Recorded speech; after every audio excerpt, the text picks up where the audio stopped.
What is going on, guys? Duck. I'm back with another video. As you can tell by the title, we are talking about auto farms today. I said I'd make this video a while ago, and I'm finally getting around to it. So it's going to be hopefully a quick tutorial. I'm not going to try and make it fast and easy as possible to understand. So let's jump right into it. So as you can see here, there are two types of auto melon farms that you can do for your Minecraft experience. Now, there is a lot of other Minecraft auto farms for melon and pumpkin on YouTube. I think it's called Il Mango or something like that, where you use note blocks, and it's just a design I would not recommend. So unless you're just like you need some food source. If it's an economy server, I would definitely recommend one of these two designs. So this one's a bit more complicated, so we're going to do that one afterwards. So we're going to start with this one, which I call the observer tower method. It is a bit more laggy than this one over here. This one's designed to help prevent lag. So if you have a bad PC or your server doesn't have fly, as you can tell you might need fly for these, I would go with this method. So to begin with this method over here, you're going to need some redstone wiring underneath. Whenever I make one of these, I usually give around 5 blocks of space underneath, just so in case you want to change something, you want to change how it goes off, you're able to. If you're familiar with how observers work, you will obviously know when a block updates underneath or in front of this observer face right here, it will send a redstone signal. Ooh. Redstone signal right there. And with this design, it will send a signal all the way up, activating whatever pistons you have next to it. So when you do this, you first want to make this redstone wiring for your farm, just because it's a lot easier. And then once you do that, you want to set up your collection system. I typically use packed ice, but if you don't have silk touch, any block will do. You'll just have to do a bit of maneuvering with the water source. So once you have that done, you want 3 spaces in between each observer block here. I typically, it depends how big your farm is going to be, but I typically use redstone repeaters just so they're not all going off at once and causing server lag, which has been an issue in the past. So now we move on to the second part. I would recommend doing that part first. You can kind of do this in any order you want. It's just a lot easier in this order. So once you have the base set up here, you're going to want to put redstone on top of the observer and then continue going up as high as you want or as low as you want. Sometimes I've gone all the way to build limit. I'll show you guys an example of this on the main server I play on, Peaceful Farms, afterwards, just so you can get the bigger picture. So with this, usually I make this a bit higher. I make the collection a bit higher for the sake of the video. It's just like this. Sometimes I'll have the ice starting here, and then I'll have more room underneath. It doesn't really matter where you start with the ice, but you do want it at the same level as your observer. Now here is the kind of a confusing part, or something you kind of have to look at. Something you have to be careful with when you do make it. You don't want the dirt being at the same level for each side.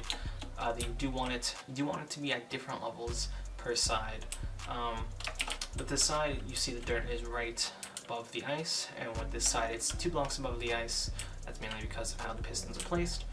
If you're using fly, it's very easy to do this. It took a while to figure out.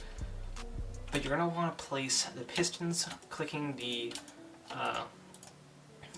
you want to be placing the pistons on the side of the observer, going up like that. And then once you are done with that side, you're going to want to flip to the other side and go along top like this until you get what this looks like right here. So you're probably wondering a bit about hydration. So as you can see up top, we have a little glowstone, small rectangle, and at the top you can do it either each row like so, or you can just have every other row, since water can hydrate 4 in each direction. So if you have, pretend that's ice, you can have one there and then a light source here, or you can just leave this spot open.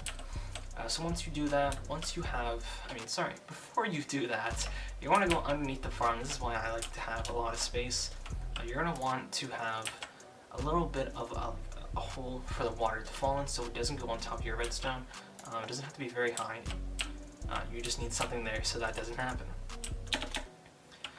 So once all that is done, you are ready to place your dirt, which is the second final step of the process. You want to be placing it on the back side of the pistons from the other side. So as you can see, as you continue, it's going to be on the back side of these pistons, and on the other side, it's going to be on the back side of these pistons, like this. Now, once you're done, I'd recommend making your collection before you start planting your seeds.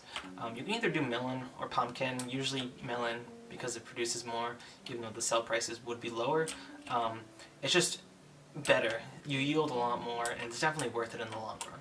I'm not going to show you how to do the collection because there's a lot of different ways you can do your collection, and I do have my preferred way, but I just can't share it with you. It's too overpowered for the server we use. It's probably the best design out there, but it's kind of like a trade secret.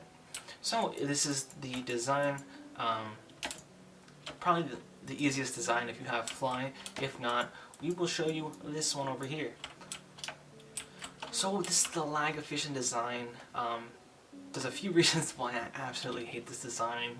One, it costs a lot more than it does to make this one over here, and it just takes, like, I'd say 5 times longer to build.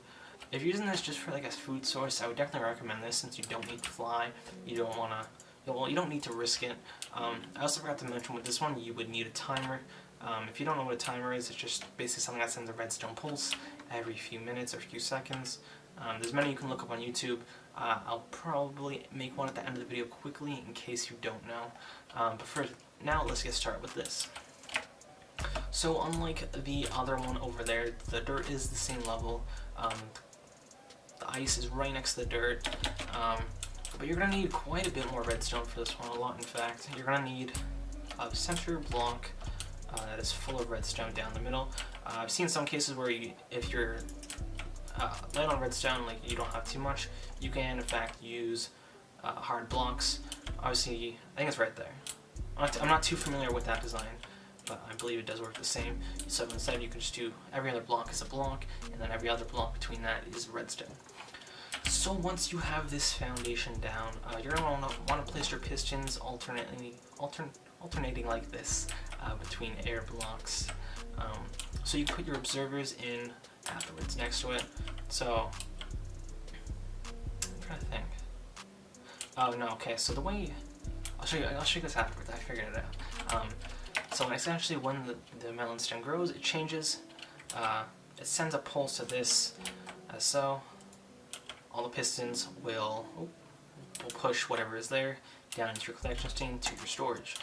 So you can either do that, or what I've seen some people do is try and quickly do that like this.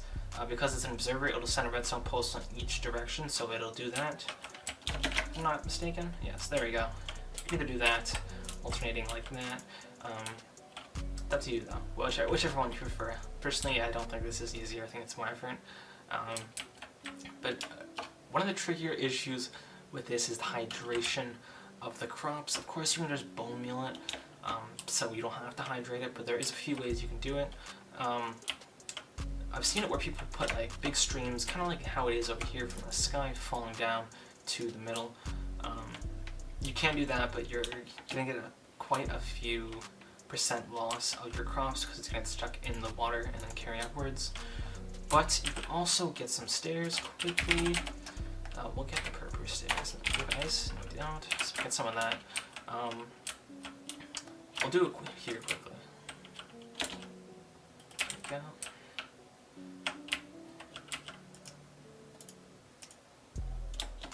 That's good enough, I guess. Yeah. Okay. So as you can see here, actually, we can do this over here. Okay. Sorry. So. 4 blocks, we'll just do it like that for now. So since water can only hydrate in 4 blocks, you're going to want this 8 blocks apart. You're going to want to put your dirt in front of there and 2 solid blocks next to it. I should have got a bucket. And then you want to get your water bucket and put it in these stairs, and it won't ruin any of the redstone. It's nice and hidden. You can use glowstone there if you want, just so it gets some light in and it grows a bit faster, especially if you're doing this in the end. And it's basically it. It does require a lot more effort, and a lot more time consuming than it is to make this one. But if you're looking for something cheap, fast, and you know, you don't have to make a timer, this is definitely the one to go for. Yeah, I'll quickly show you how to make a timer. I'll quickly cut to it once it is made, unless you already know how to. If you already know how to, I'll put a timestamp on 11 minutes. Oh my god, I'll put a timestamp in the video on where to cut to. So as we can see here, we do have a redstone timer. There's other ones you can do on YouTube. I feel like if you're having a massive farm, this is probably the best ones you can do. It doesn't usually break. As you're out of the chunk, it'll continue to load. So you can put up to 5 stacks in here. Once each hopper is full, so this one fills, it'll send a signal to the comparator telling it it's full. It'll send a full signal through here to the redstone here, powering this, pushing this either this way, like that. It'll push it this way, or it'll push it here, sending a pulse to whatever farm you want. So we are on Peaceful Farms. If you're from the server, you've probably seen my farm before. There's around 90,000 melon stems here. It's kind of insane. It's very annoying to load sometimes. So over here we have, actually I'll show you this one because I hate this design so much I switched midway through. So over here we have the lag efficient design. As you can see from the back side, that's a lot of redstone. It was a lot more expensive than I thought. I hated it. As you can see here, I did do water streams in between. I wouldn't recommend this because it isn't harvesting as fast as I hope it would. It kind of takes quite a bit because some melons will spawn in front of the water and they just won't harvest because there's no pulse. But you can do it if I can get to it. Here, yes. So as you can see, there's the glowstone in between each section. Notice how I didn't put it on both sides. So because it hydrates 4 blocks, it does reach both sides. Sorry, just a quick notification. So as you can see, it does hydrate both sides, so you don't need to do anything else on that side, just either side, and then per wall, you can just do one here, and then one here if you want to, or you can do the math properly and figure out how many you need if you hate doing it. Now with the timer farm, as you can see here, I have a lot of redstone repeaters. If you want to make it so it's a lot less laggy, you're going to want a lot of repeaters, so it's only a few firing at once, as in like a few redstone towers, instead of every single observer here firing up, pushing the pistons out and causing lag. So here, I think it's a few blocks. It's okay. This one isn't a few blocks. Actually, it's there's one observer in between the main, like where it starts and the redstone. As you can see here, we have the little hole for the water, and then we have all these melons here. I obviously forgot to mention this, but I'm assuming you would already know this. You're going to want to place the melons or the pumpkins in between the pistons, not in front of it. Just, you never know. You never know if you're new to it. So thank you guys for watching this video. If this helped you at all, I'm sorry it was so long, but please leave a like. I will probably do a kelp design tomorrow. This is probably the best design for 1.15 out there. I haven't seen any other videos on it, so this is my channel exclusive for the time being, because both these designs were made on the server. And you'll probably see it elsewhere as time goes on because people migrate and such. But these are where these designs orientated from. The lagged one is from Spycrab, the other one is from Nathan Halo, and they both I think the Spycrab quit the server, but Nathan Halo is still here if you want to reach out to him and get some tips from him. He's a great farmer. Maybe one day I'll do a farm tour and show off everything I have. But yeah, that's it. Thank you for watching. If this did help you, please like the video, comment what you want to see next. I'm not too great with redstone, but I'm great with farms. So if you need farming advice or anything like that, just leave a comment down below. Anyways, I've been Corey Deckham. Take care.